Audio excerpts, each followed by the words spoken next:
The Harbinger cut, a solitary silhouette against the sprawling canvas of the submerged world's sky, drifting through the aerial currents that had become both a lifeline and a labyrinth for its weary crew. Captain Rourke stood at the bow, the wind tugging at his coat and tousling his greying hair, his gaze stretching beyond the horizon where the last light of day bled into the coming night. The air was crisp, tinged with salt and the faint, almost imperceptible scent of ozona, reminder of the tempestuous skies that cradled their journey. A sudden chill swept across the deck, carrying with it a whisper so faint that Rourke hesitated before himself acknowledging it. The sound was like the rustle of leaves in a forgotten forest, elusive yet persistent, threading through the howl of the wind. He strained to catch the words, but the voices dissolved into the roar of the currents, leaving behind a gnawing unease.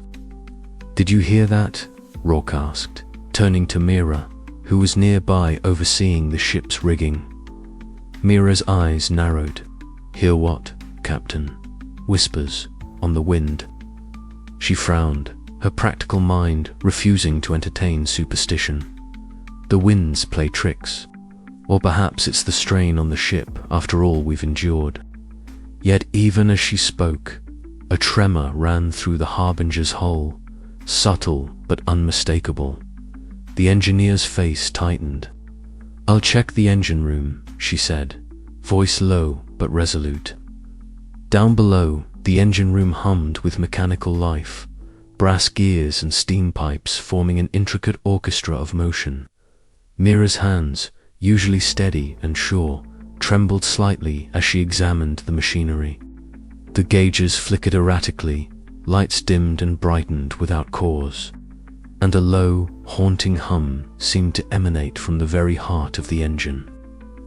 She exchanged a glance with a nearby crewman, whose pale face mirrored her growing concern. "It's as if the ship itself is unsettled," Mira muttered, wiping sweat from her brow despite the chill. Meanwhile, in the navigation room, Elias pored over the celestial charts spread across the table. The room was dim, lit only by a flickering oil lamp that cast dancing shadows against the walls. His fingers traced the familiar constellations, but the stars seemed to flicker and shift in the parchment as if alive. The currents outside the windows swirled unpredictably, defying the patterns he had come to rely on. A ghostly voice, barely audible, seemed to echo from the very maps themselves, murmuring warnings in a language just beyond comprehension. Elias recoiled, heart pounding. "This place, it's changing," he whispered. Above deck, Saren, the mysterious passenger whose presence had become an enigma wrapped in shadow, stood silently as dusk painted the sky in fiery reds and molten golds. Cloaked in shifting shadows, their eyes glowed faintly, reflecting the dying light. "The winds speak again," Saren murmured, voice like the rustling of leaves, barely above a whisper, echoes of what was and what might yet be. "The curse has not left you, Captain.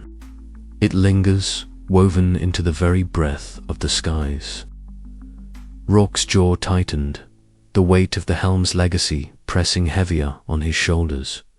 "What do you mean?" Saren turned, the shadows around them flickering like living flames.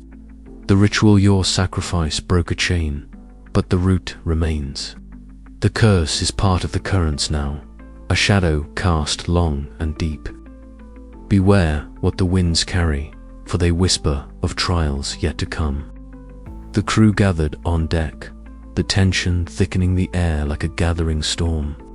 Whispers and half-heard voices stirred old fears and new doubts.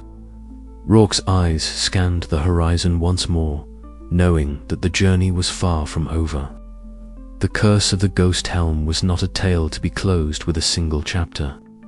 It was a living shadow, a pulse in the heart of the skies. Night fell, and the Harbinger sailed on, the echoes on the wind a constant reminder that the past was never truly gone, and the future was veiled in mystery and menace. The crew braced themselves for what lay ahead, bound together by the fragile hope that redemption was still within reach, even as the unseen currents whispered of darker destinies.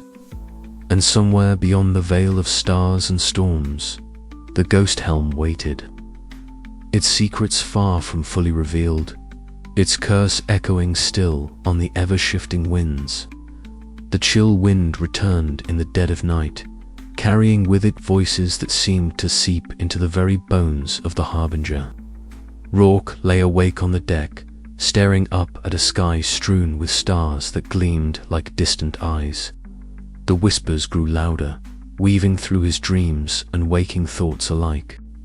He rose and paced, the wooden planks creaking beneath his boots, heart heavy with the certainty that the voyage was entering a new, perilous phase. The echoes on the wind were a summons, a warning, and a promise of trials yet unseen. As dawn broke, the crew gathered silently, the weight of unspoken fears hanging over them. Rourke's voice, steady but resolute, cut through the morning haze. "We've faced down storms and shadows, pirates and spirits. Whatever comes next, we face it together." But even as his words settled among them, the air shifted, the currents turning unpredictable once more. The curse was not done with the Harbinger, not yet, and the endless sky waited, vast and unknowable, for what came next. The dawn crept slowly over the horizon, its first pale fingers slipping through the sky like tentative promises. On the creaking deck of the Harbinger, Captain Rourke stood alone, his gaze fixed on the case that housed the ghost Helm. The artifact was silent now, its ominous presence contained but not diminished. The air was crisp, the usual hum of airborne currents subdued in the stillness of early morning. Rourke's hands rested lightly on the railing, his knuckles white from the strain of unspoken thoughts. The years of turmoil and loss weighed heavily upon him, yet beneath the burden stirred a quiet strength. He had been a man broken by disgrace, condemned to obscurity by his own recklessness. But this cursed journey had carved a new path, one lined with shadows, but illuminated by the flickering light of redemption. Below deck, the engine room buzzed with the steady rhythm of pistons and gears. Alara moved with practiced precision, her hands steady as she wiped grime from the machinery that kept the Harbinger aloft. Yet her eyes betrayed 1,000 memories, moments when the curse's malevolent grip had tightened, threatening to shatter not just the ship but the fragile unity of their crew.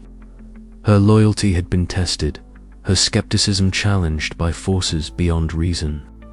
Now, as the danger had ebbed, a tentative hope blossomed within her chest. She spoke little of it, but her resolve was as unwavering as the steel beneath her fingertips. In the navigation room, Naveen sat hunched over the sprawling charts. His fingers traced the jagged lines of their route to the treacherous currents. The haunted isles, the skies torn by storms conjured from nightmare. Every mark on the parchment was a reminder of failure and survival, of choices made in desperation and moments seized in courage. His pale face was etched with regret and a strange kind of hope, the knowledge that while the past could not be undone, the future might yet be shaped by the lessons learned. The Helm's curse had been a crucible, forging the edges of their souls into something new, something stronger. On the quarterdeck, Myra stood apart, her silver hair billowing in the gentle breeze. Her eyes, deep pools reflecting distant storms, gazed endlessly toward the horizon. She murmured an ancient incantation, words woven from a language long lost to most, but alive in the currents that carried them. A faint luminescence surrounded her, the echoes of the Helm's origin pulsing softly in the air. Myra's presence was a living bridge between past and present, a reminder that some mysteries lingered beyond mortal understanding. Her connection to the Helm was both a burden and a blessing, a thread linking fate and history. As the sun climbed higher, the crew gathered in the main cabin, the mood contemplative but unspoken bonds palpable. Stories were exchanged of fears faced, sacrifices made, and the strange kinship that had blossomed in adversity. Rourke listened as each voice added a layer to the tale, their personal transformations entwined with the legacy of the ghost Helm. The artifact's curse was not merely a doom to be feared, but a catalyst for change, a force that had reshaped destinies and rewritten the course of the submerged world. In this moment of shared reflection, Rourke felt the full measure of his journey. No longer merely a disgraced captain, he had become a guardian of history and hope, tasked with preserving the truth and warning of the Helm's power. The voyage was over, but the submerged islands would whisper of the Harbinger's passage, of the cursed Helm that carried ruin and redemption in equal measure. And as the skies stretched endlessly before them, the crew prepared to set a new course, one that honored the past but looked bravely toward the future. The ghost Helm's legacy was theirs to carry, a burden and a beacon in equal parts. The air thrummed with possibility, the promise of new horizons waiting just beyond the endless sky. But even as hope stirred, subtle currents shifted in the unseen depths, carrying whispers of challenges yet to come. The curse might have been quelled, but its shadow lingered, a reminder that some legends never truly end. The Harbinger sailed on, its crew forever changed. Their scars a testament to the trials endured and the bonds forged under the haunted sky. The dawn crept gently over the horizon, painting the skies with hues of amber and rose as the Harbinger sliced through the mist-laden currents of the submerged world. Captain Rourke stood at the helm, the weight of countless trials etched into the lines of his weathered face. But beneath them a new light glimmered, one of acceptance and resolve. The cursed ghost Helm had tested them all, unraveling fears and forging bonds anew. And now, as the ship sailed on, a calm certainty settled within him. Below deck, the hum of the ship's engines mingled with the soft murmur of voices. The crew gathered in the main cabin, their faces illuminated by the warm glow of oil lamps. Maris leaned over the scarred wooden table, tracing the path they had traveled and the routes yet to conquer. Her usual tension was softened, replaced by a quiet hope that steadied her hands. Lena, ever pragmatic, exchanged a wry smile with Yuen, whose enigmatic presence had shifted from a source of suspicion to a subtle anchor of calm. "Never thought we'd make it this far," Lena admitted, wiping grime from her hands. "But here we are, against all odds." Rourke nodded, feeling the weight of leadership settle comfortably on his shoulders. This crew has faced storms, betrayal, and shadows most would flee from. We're not just survivors, we're a crew reborn. Erin's gaze lingered on the worn helm placed carefully in the captain's quarters, a reminder of the journey's cost and the unknown future. "The winds carry more than just air," they murmured. "They carry stories, legacies, and ours is far from over." Outside, the Harbinger hovered gracefully between islands that rose like emerald spires from the submerged depths. The aerial currents whispered secrets, shifting and swirling in patterns that only those attuned could read. Maris's fingers danced over the maps, plotting courses with renewed precision, while the ship's timbers creaked in harmony with the wind's song. Rourke's thoughts drifted to the faces of those lost and those who remained. Each scar, each victory, had carved a new path forward. The ghost helm's shadow lingered still, but it no longer held dominion over them. Instead, it served as a reminder of the price of recklessness, the power of redemption, and the unyielding strength of a crew united. As the sun climbed higher, casting shafts of light that pierced the lingering fog. Rourke's voice rose above the deck's steady rhythm. Set a course for the outer isles. There's more to see, more to protect. We sail not just to survive, but to chart a new legend. A cheer rose, tentative but growing, carrying hope across the skies. The harbinger surged forward, wings spread wide against the currents, ready to embrace whatever awaited beyond the horizon. And in that moment, Captain Rourke knew whatever storms or shadows lay ahead.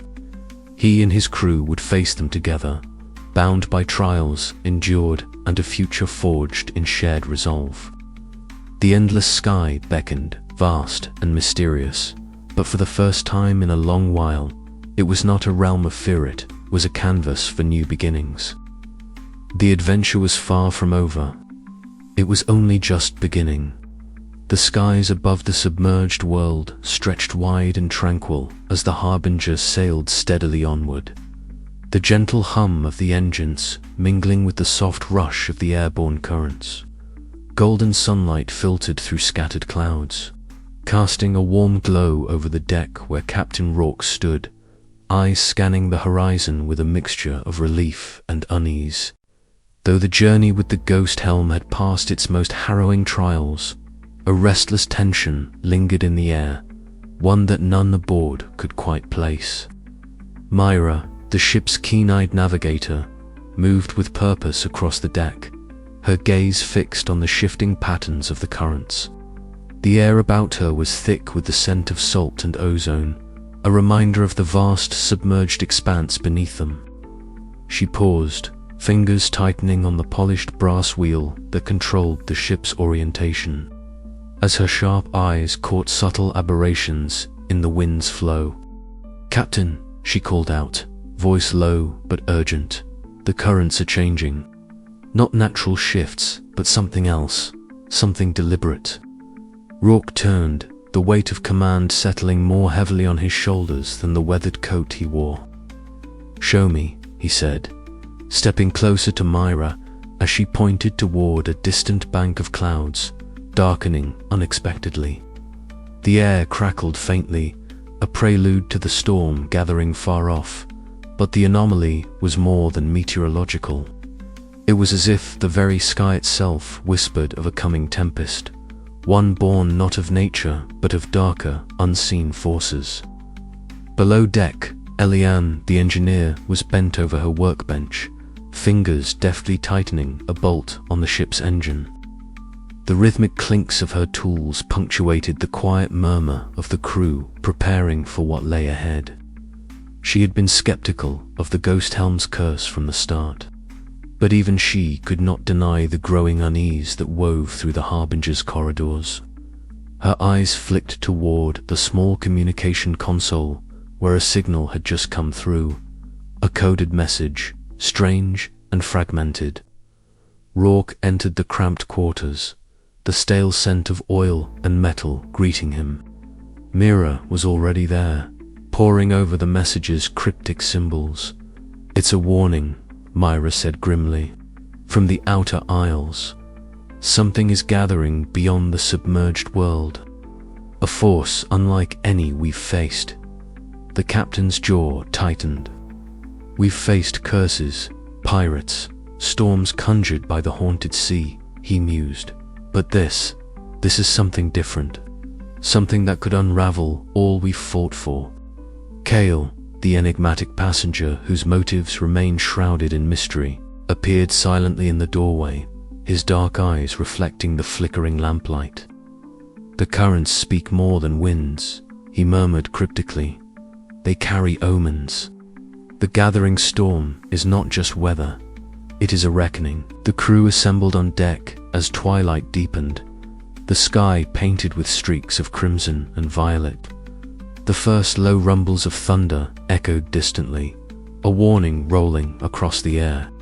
Above, the clouds thickened, swirling into ominous shapes that seemed to pulse with latent energy. The harbinger creaked under the strain of the shifting winds, her sails taut as the crew braced themselves. Rourke's gaze swept over his companions. Myra, her eyes sharp and focused. Ilian poised to keep the engines running against the storm's fury. Kale, a shadow among them, yet integral to their survival. "Whatever comes," he declared, voice steady despite the storm's approach, "we face it together. The past has taught us the cost of fear and division. Now is the time for unity and resolve." As the first tendrils of the storm unfurled across the sky, a sudden flash lit the horizon, not lightning, but a signal in the darkening clouds, momentary yet unmistakable. It was a call, a summons, a herald of the trials yet to come. With the haunted sea far behind and the submerged world's mysteries still unfolding, the Harbinger sailed into the gathering storm, carrying its crew toward an uncertain destiny. The air thrummed with electricity and promise, and though the shadows lengthened, so too did the bonds forged in fire and sacrifice. The skies whispered of battle, of secrets yet unveiled, and of a storm not just of wind and cloud, but of fate itself, a gathering tempest that would test the mettle of Captain Rourke and his crew as never before. And as the winds howled their ancient song, the question lingered in every heart aboard the Harbinger. What storm truly awaited beyond the horizon, and would they survive its fury? The gathering storm was no longer a distant threat. It was here, and the voyage was far from over. The courtroom was suffocating, the heavy air thick with accusation and disappointment. Captain Rourke stood before the panel, his usually unshakable demeanor fractured beneath the weight of their judgment. Around him, whispers spread like wildfire. Cousins turned away, former comrades averted their eyes. The chamber's wooden walls seemed to close in. The faces around him were a mixture of cold condemnation and sorrow. The verdict was clear. He was stripped of his captaincy, his name smeared across every port from the floating docks of Lyrian to the cloud-swept isles of Valtara. It had been a reckless maneuver, a desperate gamble against the volatile aerial currents that braided between the submerged islands. The Seabreaker had been his pride, a skyship as much a part of him as the air he breathed. But on that fateful day, the winds betrayed him. The ship was caught in a sudden tempest conjured by the haunted sea below, its roiling depths whispering curses that seemed to seep into the very sky. The timbers groaned, sails shredded, and crew members screamed as the Seabreaker spiraled toward disaster. The accident claimed lives, shattered dreams, and left Rourke with nothing but the bitter taste of failure. Days later, shunned and adrift in a city that once hailed him as hero, Rourke found solace in the shadows of a damp tavern. The flickering candlelight cast dancing shadows over the worn map spread before him, tracing the very currents that had doomed his ship. Memories clawed at his mind, the faces of lost friends, the roaring winds, the crash that echoed in his bones. His scarred hand trembled as he reached for a glass of bitter ale, the warmth doing little to dull the ache of disgrace. A soft knock interrupted his solitude. The tavern's door creaked open to reveal a figure cloaked in darkness, face hidden beneath a hood. The stranger approached with measured steps, voice smooth yet laced with an undeniable authority. "Captain Rourke," the figure said, "I have a proposition that might restore your honor and change your fate." Intrigued despite himself, Rourke listened as the benefactor spoke of the ghost Helm, a legendary artifact shrouded in myth and fear. The Helm was said to curse any ship that bore it, dooming its crew to ruin.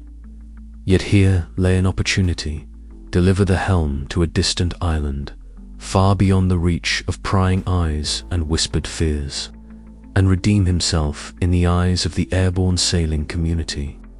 The offer felt like a knife edged with both hope and peril.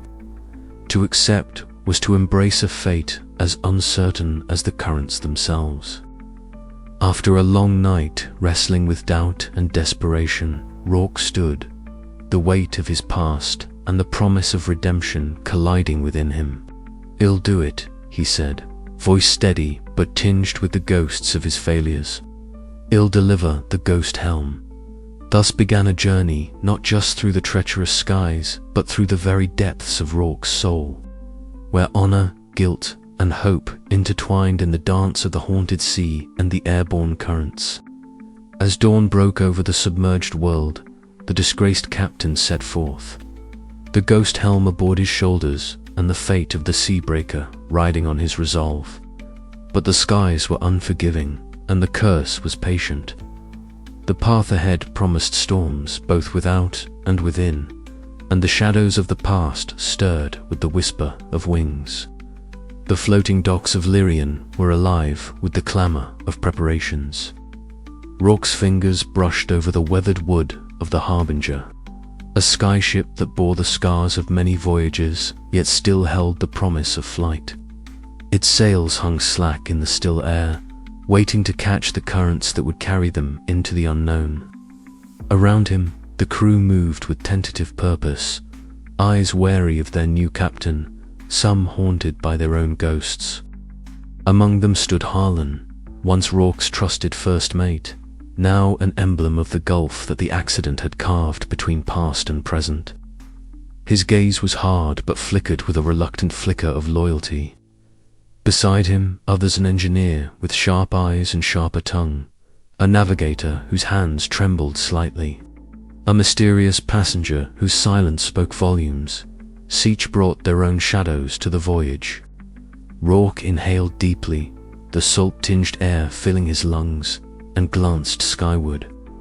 The currents above twisted and churned like living creatures, unpredictable and alive. Somewhere beyond the clouds, the ghost helm waited, its curse lurking like a storm on the horizon. He tightened his grip on the rail, a silent vow forming in his heart. Redemption was a path strewn with peril, but it was the only course left to him. The Harbinger shuddered as the first gust caught its sails, lifting it gently from the dock. The journey had begun. As the ship climbed through the layers of mist and cloud, the submerged world spread out below a labyrinth of islands, sunken ruins, and endless waters that held secrets older than memory. The haunted sea whispered beneath them, and Rourke knew that the greatest storms were yet to come. The course was set. The helm was theirs to bear, and the skies awaited their fate.